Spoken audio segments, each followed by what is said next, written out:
कुठं आलो आपण? शिरपूरची फेमस कन्या हॉटेल लागला समोसा खायला, एक नंबर टेस्ट आहे. आणि दोनदा आपण आलो वेळेस पण आलो आम्ही, एकदा सकाळी आलो तर नाही भेटला, संध्याकाळी राऊंडला गेलं, आज फायनली आलो.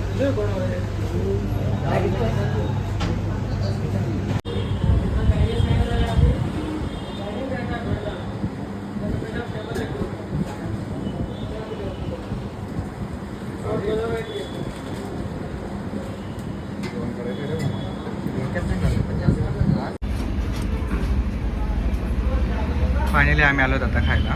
फायनली खायला आलो आम्ही, एकदम भारी टेस्ट आहे. मला वाटतं सागर आता फर्स्ट टाइम ट्राय करेल. चांगले आहे मला तर आवडले.